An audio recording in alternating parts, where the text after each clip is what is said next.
Welcome to the Fancounters Celebrity Podcast. My name's Nick. And I'm Elizabeth. Our private Facebook group is called Sharpie Nation. Join there, or you can join the big group, Fancounters.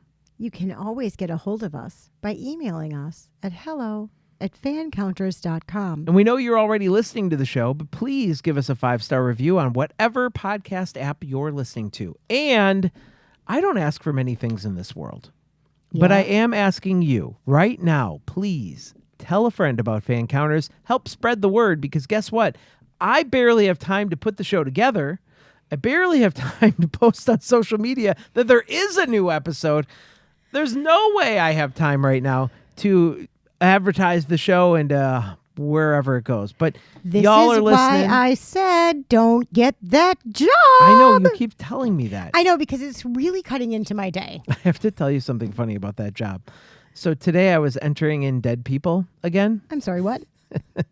Well, I updated database that you have to update it when they pass away, so you don't mail to them anymore, because like you said in the previous episode, that's rude. That is rude. What's really funny, and you know, when you're doing this job and there's nobody around, I get very silly funnies by seeing when I open a record of somebody who's been dead, it says no longer affiliated. I'm like, guess what?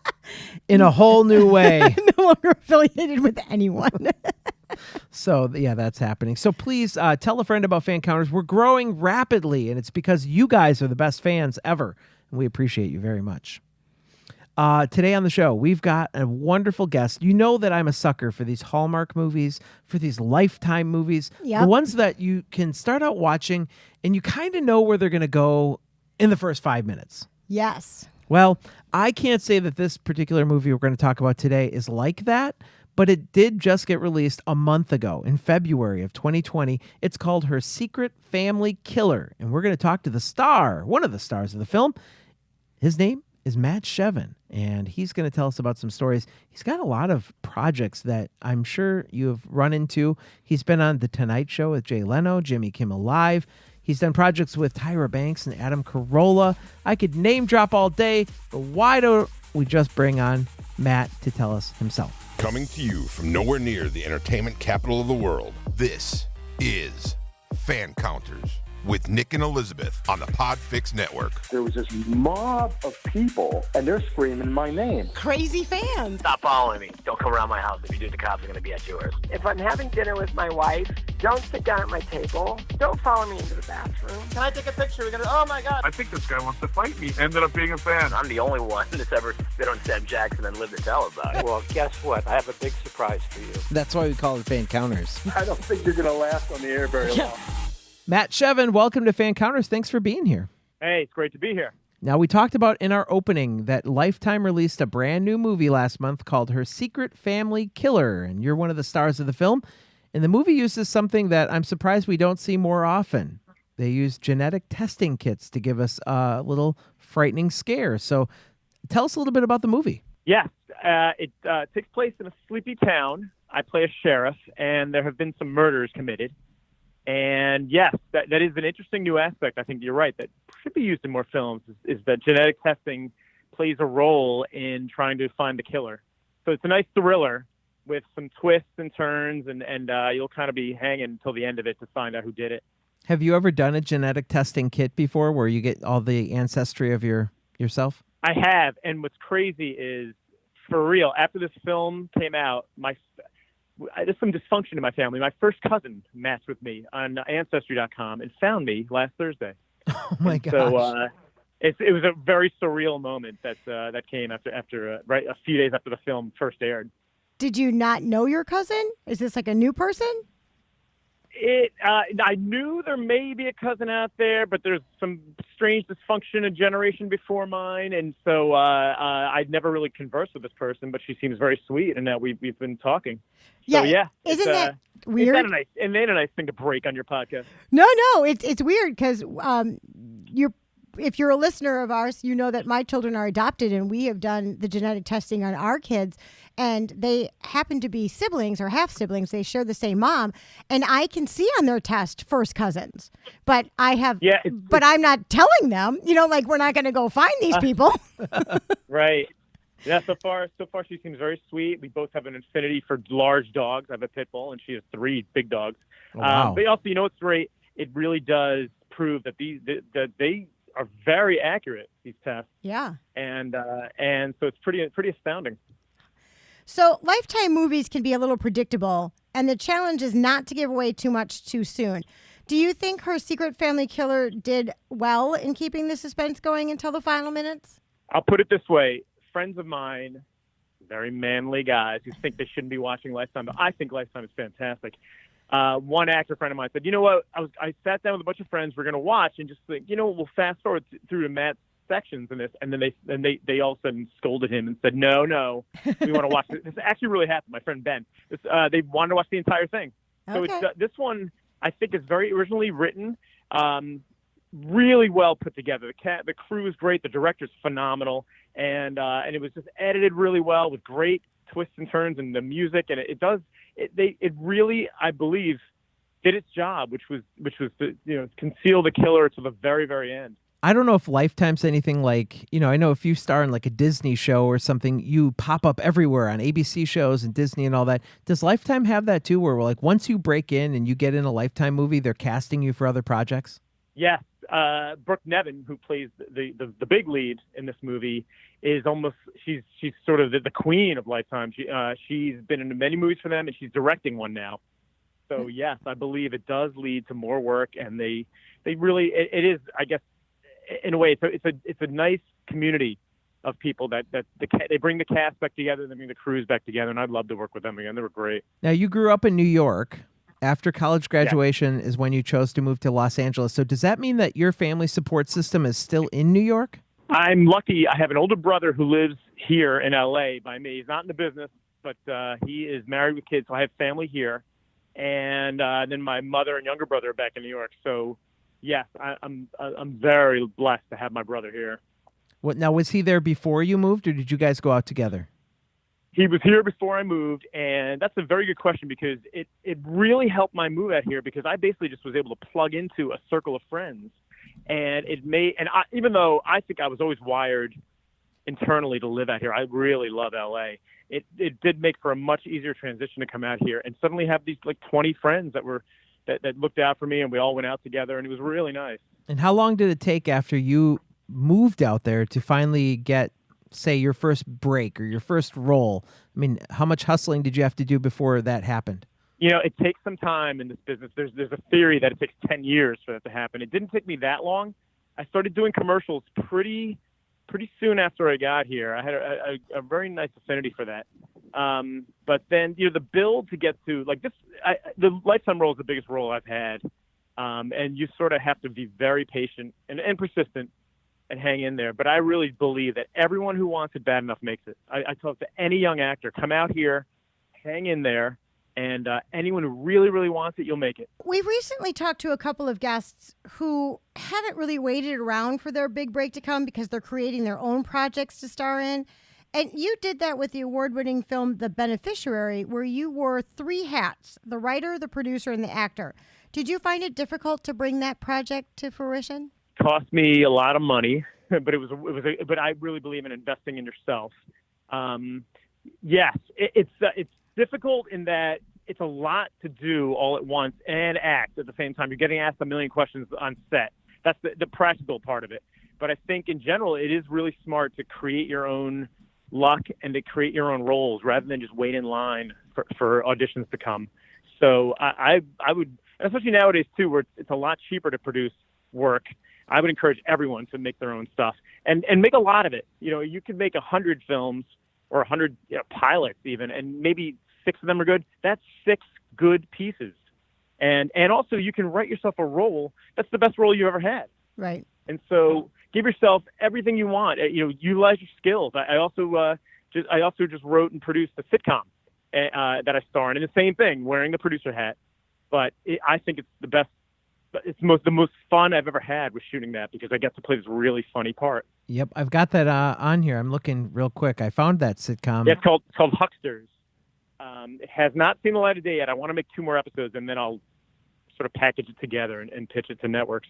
All right, so it was really fun.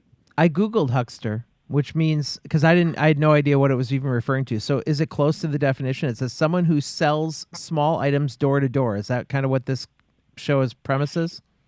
It reaches into that a little bit. It's about an ad agency. It's a workplace comedy about an ad agency. And my friend Ben, who I referenced earlier, the guy who felt the need to sit through my entire film, he plays my friend. I play a version of myself, a character named Matt. And Ben plays my best friend Chad, and sort of the misadventures of working for an ad agency for some interesting knuckleheads. So where are you with it now? Has it been pitched? Are you waiting, or? I'm waiting, even though Ben's been telling me, it's sitting there and no one has seen it. I really like it. I would love to shoot 2 more episodes and sort of package it as sort of a triplet and sell it. Oftentimes, so like places like Netflix will wait till they have something produced already and then buy it. So I wanted to show them it all together, how it all sort of works together. Okay. And that I have the ability to write over the course of episodes too. Okay. Now, you just publicly invited everybody to make content and that kind of thing. Do you think that is a trend that's going to continue to grow? And if it does grow at, say, people are making tons of projects, do you think that it's going to be as effective as it is right now? That's a really good question. It could go either way. You're right. I think, I guess my answer would be to encourage everyone to make their stuff. Now, and I know that some stuff won't be that great. But already, I think some things, I know there was a show that became an ABC show that was sort of based on just some sketches that some people done. There's a show called Workaholics that did really well on Comedy Central. But may not pertain to your question, which was going back a few years. Now that everyone's making stuff, yeah, some of it's not so great. I write this daily blog and I have a lot of readers, and because of that, I get sent a lot of people submit to me just they want me to check out their stuff. And some of the stuff, to be honest, is not that great. So I would hope that all doesn't cancel it out. But in the end, I think really good work will eventually see the light of day. Really talented people, not that I am, but when you see great stuff on TV, it eventually will make it there. Talented people get their stuff made and somehow are able to put it on a network. Now, when you mentioned that stuff's getting sent to you, that you were like, it's not so great. Are you telling them that? Like, are you giving them constructive feedback, or are those the people that won't hear from you? It's probably the cowardly move, but I just don't respond. If it's something I really like, if it's something I like, I will respond. Like crazy. I mean, there was a couple of guys sent me something a couple of years ago. There were these young directors in New York, and they'd made a beautiful, really funny piece. I think it was about an audition room, and it was so well done. I just basically begged them, like, you have to come out and we have to work together. Then there's some other stuff that's just not so terrific. And it's hard. It is really hard to write. It's very hard to create something that's funny or interesting. Who even knows what the definition of funny is? I just would tell people, write what you think is funny to you. Right. Right. And have a passion for it. And, and think of the shows that you like.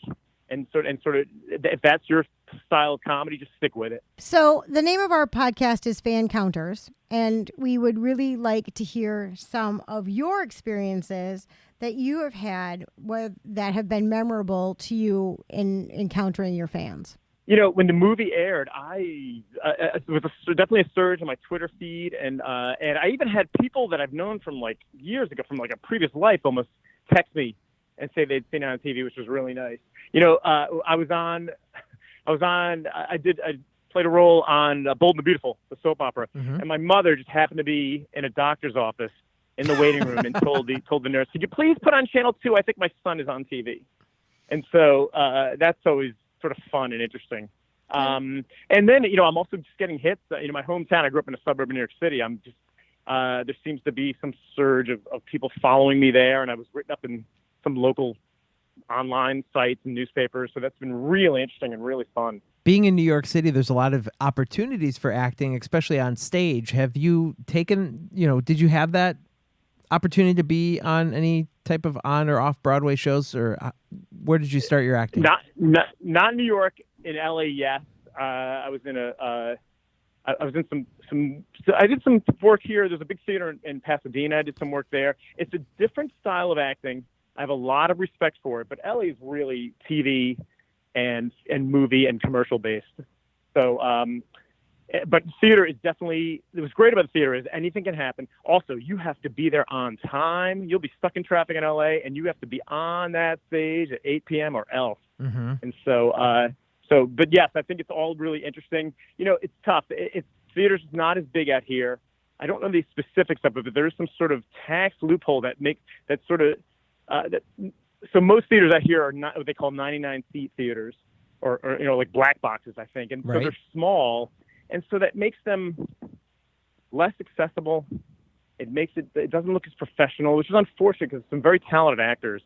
And when they would like to have, say, casting directors show up or agents show up to see them, it doesn't look as great as a Broadway play, I think, which is tough. Right. How much, you mentioned social media, how much does social media play a part of your daily routine? I know blogging may be a thing of the past, but I love it, and it keeps me really sharp. I've been doing it for 10 years. I write a daily blog, 5 days a week about being an actor in LA, and it goes beyond being an actor. I could never. I don't work enough to blog every single day about acting, but it definitely gives me a push to have to really keep my career sustained and being out there and trying to work and do new things. So that's really great. And yeah, I think social media is definitely a huge help. I don't necessarily believe that people with a huge following there seems to be some sort of myth, I believe, that people with a lot of followers are going to start taking up all the roles for people. You still have to know how to act. And I don't know if networks care all that much about how many followers you have, so much as they want to see the credits you have and your talent. Right, and I don't think that they have anything, and you might know more about this than me, for your friends that are taking on roles because of their amount of social media followers. But, I mean, do they demand, if you get this role, we know you have this many followers and you have to post so many times a day. Is that even a thing? I mean, just because you have the followers doesn't mean you're going to promote the product. In fact, it's kind of the opposite. They don't want us talking about things at all. They don't want us spoiling what roles that we've been in. Sometimes we have to sign non-disclaimers as we audition, not to let people know that we booked something. For me, when I did Bold and the Beautiful, all I could say was, I think they actually sent me an email saying, all you can say is you are a part of a CBS production. I think was all I could say until it aired, and then you can go for it. But it's not worth it. So that's interesting. I never even thought about it that way, but that is really kind of true. They don't necessarily want you to promote until it's about to air or it has aired, and especially with a movie like mine on Lifetime, because there's such a twist at the end. I've been doing more media afterwards about it so that I can talk in more terms now that people have seen it. You have a pit bull named Petey. Does he? I did. I do. I have a pit bull named Petey who unfortunately passed. I have a new pit bull newish pit bull named Ricky. Okay, does Ricky have an Instagram account? He does not, and Ricky had major knee surgery yesterday, so he is being featured on my blog this week. Okay. He tore what is called the equivalent of a human ACL. He tore his TCL. Yeah. But no, he doesn't, and he should, because he does have a lot of character. He actually, my friend Mark Derwin, who is a former big soap opera star and a very good actor, used Ricky in an audition just recently.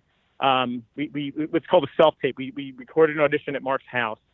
And it required a giant dog, and Mark is also a pit bull kind of guy, so Ricky is in one of the audition scenes. Really did his job, too. Nice. Just to sort of get in Mark's lap, bother this character, and then he backed away and sat behind me, behind the camera, and just laid down. It was really nice. Good boy. He should get a credit for that. He should, and I've become a Hollywood dad, apparently. Well, it's funny. Sometimes celebrity pets will have more followers than their actual owner. When that's why That is true, yeah. We're curious because, cute pets get the followers. Yeah. Yeah, he's a very good dog. Really, very, very cute. Really, really good boy. Matt, you've had some filming experiences with people like Adam Carolla, Tyra Banks. I saw on your IMDb, sometimes it's true and not, I don't know, but you had a bit on The Tonight Show with Jay Leno and Jimmy Kimmel Live. Do you have any memorable moments from working on projects with those kind of caliber actors and entertainers? I will say this, and I'm glad you give me the forum to say this.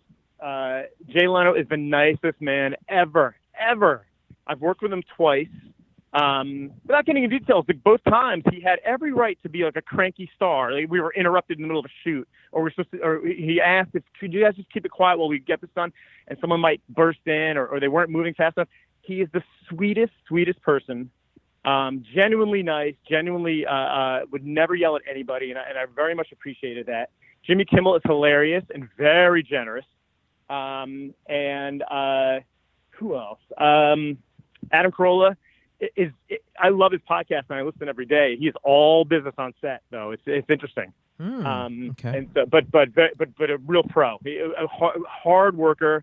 He has such a great work ethic. It was a thrill to be with him. Elizabeth and I are really big fans of Last Man Standing. Yes. And Leno's on that show. Yes. He's just as funny on that show as he was when he was doing his stand-up monologues. Yeah. I mean, he began as an actor, and he was in some films that weren't terrific. But he and Pat Morita did a buddy cop film years ago, and so I think they all have an ability to get in there and act. I think Conan can do it as well. I think that they're all able to just relax in front of the camera and be very good. I looked at your demo reel, which is on IMDb, and the one movie that it might even be an embarrassing question because I couldn't place it. I have not seen My Secret Family Killer or Her Secret Family Killer yet. So what is what's the scene with the guy that you were playing who reported the aggressive truck driver only to have him hunt you down? Which movie is that? That is from The Beneficiary, and that aggressive truck driver is a guy named John Kapelos, who has been in about 300 movies. You may recognize one of his biggest roles is he was Roy the janitor on The Breakfast Club.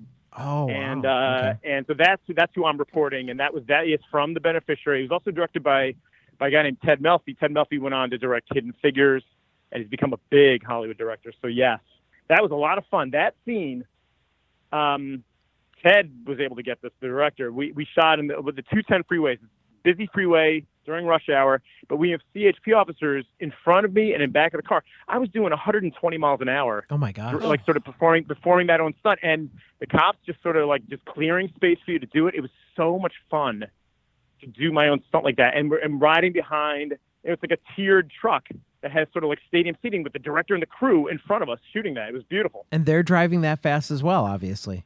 Yeah, they're gunning it, but also they're on a walkie-talkie telling me, all right, quickly speed up and almost bump into us and keep going. And I'm a good driver, so I was having a lot of fun with it. But boy, what a thrill in LA where everything moves 5 miles an hour to be able to go 120 in the morning with rush hour traffic and California Highway Patrol just watching out for you. How are people good about that kind of disruption going on when they're trying to get to work? Yeah, I think it's accepted in Hollywood that it's going to happen. I think you sort of understand it. It's look, the man's passed. So I'll tell. Someone told me a story once. They were shooting a commercial in Malibu, sort of up the hill in Malibu, leading into Pacific Palisades. And someone pulled up in a car, and boy, was he angry. They were shooting, and it was Dennis Hopper. Dennis Hopper screaming. And again, this is my friend. The way my friend said, I think he was probably trying to meet his drug dealer or something because he was really, really upset with us. And who should know better than Dennis Hopper that look, you're going to be stopped sometimes while shooting is going on. Right. So that can happen, which is interesting. I think civilians don't mind it. It's the celebrity like him who was not very happy because he wasn't the one inconveniencing anyone. Exactly. If it was his project, that would be a different story. To me, if I see cameras, I see trailers, I'm a little backed up. It is exciting. Yeah. I was cruising down. I live near the beach, and this area, it's near. I was cruising through a place called El Segundo, which is right along the beach. You'll see every car commercial shot there. But riding on the back of a flatbed truck was a TV show being shot, and CHP officers, similar to what I had with my film. When they finally let us through, I must have gunned it a little too fast, and the guy literally on his motorcycle, he didn't pull me over. He just sort of gave me that, like, spins his finger in front of me, basically saying, "Slow your roll, dude," which I very much appreciated. There's another time not far from there. I was driving, so that's right by the airport. It's right by LAX, and I'm cruising along, and I guess my taillights were out, and I didn't know, and I get pulled over by a cop, and he takes my information, goes back to his car, and he came back, and for some reason, I think I was on my way to a workshop. I had a headshot in the front seat, and he gives me back my license. He just said, "Hey, I'm going to let you off with a warning. Get the light fixed. Just remember me when you're famous," is what he said. That was nice. But see, obviously you did, right? Because you just mentioned him. Yes. What a nice man. I play a sheriff, so we're part of the same fraternity now. There you go. Is it expensive to have the highway patrol involved in your production? All I know is it bled me. That movie, it was all my life savings went into that movie. So yeah, All right. but it's a great gig. A great gig for them on their day off. Not much hard work, and they have full access to craft services. So yeah, I think they love it. Okay. Very cool. What about being starstruck? We always wonder when you might run into a celebrity or work with somebody that you've admired for a while. Has that happened to you? Yes, guys, it happened to me Friday night. A friend of mine was in town, and we were sitting at a place called the Apple Pan. Apple Pan is about 100 years old. It's an old diner, kind of. They basically make burgers and pie. Oh, nice. And we're sitting at the counter, and then so it's me. To my left is my friend Rob, and all of a sudden sits down next to Rob Lowe. No sat way. down next to him. But by himself, he must have been around the corner shooting. He's a new show called 911 Lone Star. Yes. And he came in after shooting and sat there next to us. And oh my God, my head. He's an absolutely huge hero of mine. I've read both of his books. I really love him, and I didn't want to bother him. There's a strange thing sometimes because you're sort of in the business with them together. But I have realized this, and I blogged about this the other day. The key when you meet a celebrity is they don't necessarily want to talk trade. If you meet an athlete, don't talk about the home run he hit. Talk about something else that he might be interested in. And so with Rob, I'm sure everyone talks about the West Wing, but I just felt the need. All of a sudden I said, Rob, I just want to let you know, man, I've read both your books. I love them. And he also has done a thing where he called it his third book. He once every couple months, he'll get on stage say in like St. Louis and in a big theater. He just did it in Vegas. And he talks about his life for a couple hours. And he really opened up. And then what really helped was my friend who was visiting as a sports writer. And then we got into sports. We talked for a half hour about NFL football. And he's the nicest guy. He stayed after he finished eating and just stayed and talked to us. And I was entirely starstruck, entirely. See, now I'm a huge fan. He was so nice. He was so nice. And, the bigger the stars, often they're just really, really nice. They get it. Okay, I'm a huge fan and have read also both of the books. Yes. I need to know, because he's an Atkins spokesperson. What did he eat? He ate the same as me. Well, I don't know. First of all, he turned 56 on St. Patrick's Day. He looks unbelievably handsome. And he ate a burger. He ate a cheeseburger, fries, and a Coke. That's what he ate. Oh my God! And with a bun? If you're a fan of Parks and Recreation, his character was like the craziest vegan ever. Right. And so it was interesting to watch him eat that. Now I added pie. He ate the same as me. I added pie with 2 scoops of ice cream to mine. But yeah. He eats like we do. He's a huge Atkins devotee, and I was surprised he would eat the fries and the bun. I think that may have been his cheat night, but it was really neat because it was very, Rob moved here when he was about 8, and he became a real LA guy. And it was such an LA move just to come into Apple Pan, this old place that it looks exactly the same as it must have 100 years ago. Yeah. And just came in on a Friday night because he wanted to eat and just scroll through his phone. And then he started talking to us. He was so nice. He actually is a phenomenal writer. Like he writes He really beautifully. is. Yes. He is. There's so many things I wanted to talk to him about. I remember at one point, a woman tweeted him and said, my daughter's going off to college. I was wondering if you had any advice, because he's very close with his son, who just graduated recently. And I then sent to him, I guess Parade Magazine, someone took a chapter out of one of his books. Remember, he wrote that chapter about how to deal with his son going off to college. It was so sweet because he's so close to them. They're like his friends, his kids. And it was beautifully done. And I sent it to him, and he passed it along to her. And it was interesting that she'd asked him that, not knowing he had written that. Yeah. And I gave the book to a friend of mine whose daughter was going up to college, so he could deal too. It was so interesting. Yeah.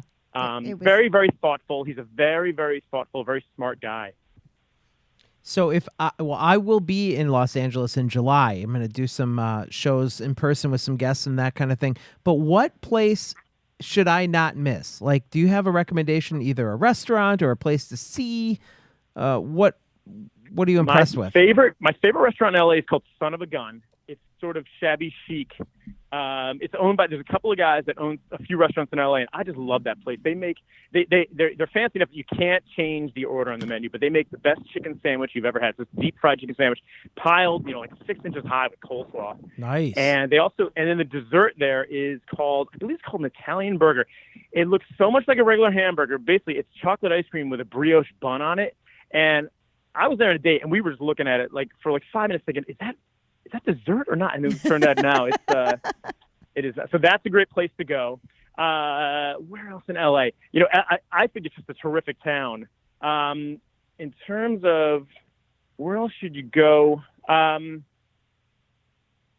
Non-eating wise, do you know that you can ride a horse up to the Hollywood sign?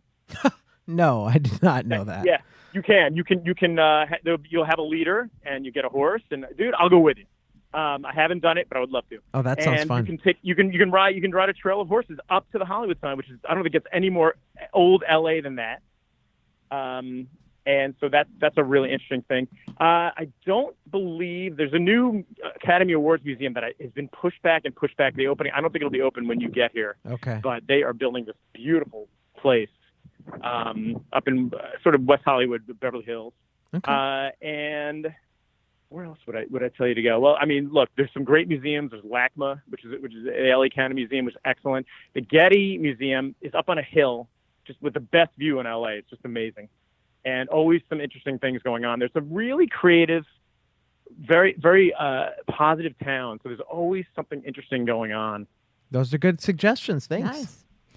So what else do you have in the hopper right now? What can you talk about? What projects do you want everyone to be watching out for?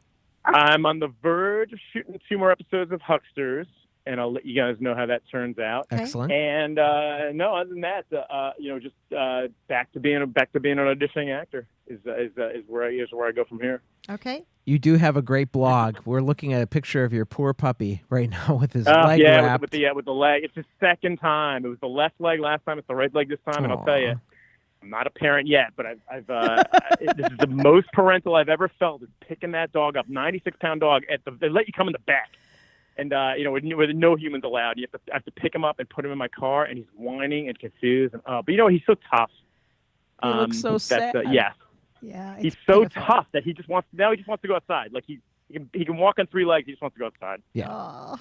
The blog is called Inside the Actor's Studio Apartment, which I love, and you can find that at mattshevin.com. And and shout out to James Lipton, who passed this week, and my blog is a play on his show. I saw that. Yes, both those things that I saw. He passed away this week. Yeah. Well, I pitched your website, but do you have any social media sites you want us to advertise for? I mean, you can find me on Twitter and Instagram, Matt Shevin, which is SHEVIN, and on Twitter you can find a link to my blog site and follow me there. But I have fun with the blog. It makes for a very interesting life. It's I'm always my head on a swivel, looking for something new and interesting to talk about. Hey, it's way better than actually working in an office. You're making your dream come true, and I think that's pretty cool. Yeah, that's awesome. Yeah, and I advise everyone, chase your dream. Come out here. If you want to be an actor, if you want to be anything, if you want to be an actuary, go do your thing. No one lays in their deathbed wishing they maybe had worked some crummy job for 40 years. Go do your thing. It feels very, very good, and I highly recommend it. Awesome. Thanks so much, Matt. We do appreciate you being with us today on Fancounters. Oh, you're welcome. That's great questions, guys. I really appreciate it. Oh, well, thanks. We appreciate that. Nick does a really good job of vetting our guests. You did your homework, and it's very much appreciated. You listened too. Matt Shevin, thanks for joining us this week on Fancounters. That was a good interview. Yeah, what a sweetheart. Yeah, totally loved him. I really, there's one thing to talk about to an actor that's on a constant series. They're on TV every single week, and we've done that already. Been there, done that. But talking to guys like Matt who are hustling, they're making their own projects, they're on Lifetime movies, and they're really breaking into the business. Those, you can hear the tenacity and the fierceness in his voice. Yeah. He wants to get there. He's going to get there, and he's got a positive attitude. Yeah. I love that. Because, there's nothing worse than talking to somebody who's just down on life and Hollywood's never going to change. You can never break in. That's not this guy at all. No, he's telling you, come on out. Join the crowd. I'm going to follow my dream, Elizabeth. Are you going to L.A.? Well, I am going to L.A. I know you're going to L.A. Yeah. We're going to set up some interviews and experiences out there and that kind of thing. But in general, will I go to L.A. to move? No, my family is here. Yeah. We have to still do this show from the middle. Oh, what's our tagline? From nowhere near the entertainment capital of the world. That's right. We'll stay right here. You know what would make following your dream better? And that ends the show for this week. I think he knows I was going to say quit this job. Not this one. The other one. She doesn't like it Oh, it because is now so we're recording inconvenient. in the afternoons and you like recording in the morning, I'm a and that morning is not my person. problem. Yeah, right. We're available by email. At hello@fancounters.com. Rate us 5 stars on your app that you're listening to this phone on right now, whether it be iHeartRadio, which is my favorite podcast app, Apple Podcasts, Stitcher, whatever you're listening to. Give us that 5-star review and tell a friend. You know, we are spreading like wildfire. The numbers are growing so exponentially. That could be an exaggeration. I don't know, because I'm not sure the definition of that word, but the word is getting around, and it's because of you guys, and we do appreciate it. But keep it up. Don't 5 stop. seconds to hit that star. And the share button. 5 of them. Yeah, please do so. Okay. All right. Now I'm sounding desperate. We'll so see we're you gonna let next you go. week. Have a good one. Bye. Bye-bye.